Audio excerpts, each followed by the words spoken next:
Dans les montagnes résonnent les percussions. Une véritable danse guerrière illustre le départ imminent. Pendant que certains affinent les derniers réglages, d'autres repassent en revue les prochaines 24 heures. La concentration est à son maximum. Bravo, bravo, c'est vraiment extraordinaire cet enthousiasme. Et on se retrouve demain matin à l'arrivée, ou plutôt pour les plus rapides. L'Oxfam Winter Trail 2015, c'est un triple défi. Constituer une équipe, parcourir 60 km en raquette dans la neige et en montagne, dans la vallée d'Abondance, le tout en collectant des fonds pour lutter contre la pauvreté. Parce qu'on aime le sport et en plus quand c'est un défi associatif comme ça, ça nous plaît. Et on a déjà eu une expérience des 100 bornes à pied et donc les raquettes ça nous semblait idéal. Et ça fonctionne. L'Oxfam Winter Trail 2015, c'est 320 marcheurs au départ du sommet de la télécabine d'Abondance. Je trouve que ça génère beaucoup d'enthousiasme. Il y a un véritable élan de solidarité, de générosité, parce que voilà, tous ces gens viennent marcher, mais ils viennent aussi soutenir l'association, puisqu'ils ont été obligés d'entraîner avec eux toute une partie de supporters, de donateurs. Donc finalement, ça crée tout un mouvement, tout un élan autour d'Oxfam.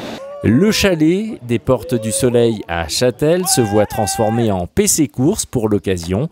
Les installations connectées aux balises GPS distribuées aux équipes sont un gage de sécurité, mais pas seulement. C'est fait à la fois pour les équipes pour qu'elles puissent voir où elles sont, mais également pour leurs supporters, les personnes qui les ont soutenues financièrement dans leur aventure, qu'elles puissent justement voir la progression, envoyer des messages d'encouragement, tweeter, les réseaux sociaux, etc. Le site qui est mis en place spécialement pour l'événement, qui s'appelle direct oxfamtrailwalker.fr, est justement fait pour maximiser l'interaction entre les équipes et leurs supporters. 3, 2,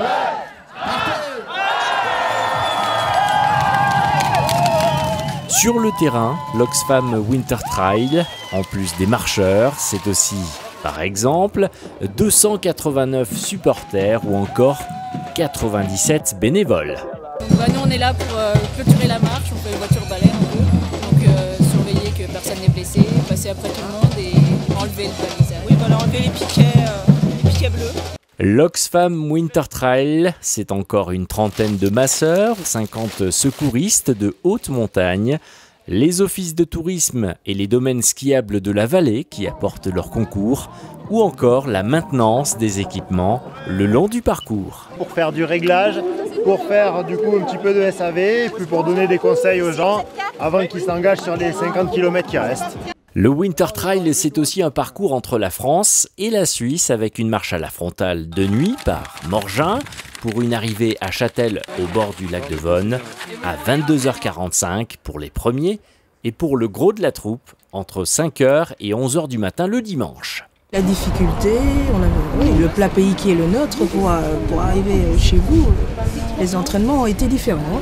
Oui, nous on n'a pas de dénivelé en Belgique, donc on a pu s'entraîner aux raquettes mais pas tellement de dénivelé, la montagne on ne connaît pas du tout. Le soulagement c'est presque trop court. Belle aventure. Super conditions, un beau parcours, de très beaux paysages et puis des gens incroyables.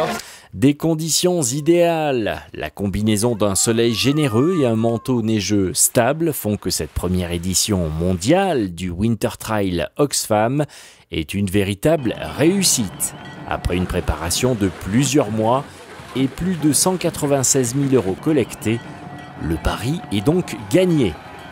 Ce qui est remarquable dans la belle initiative, c'est l'esprit de solidarité et d'enthousiasme qui prédomine, avec la joie simple de partager l'effort, peu importe que l'on soit premier ou pas. Oh, les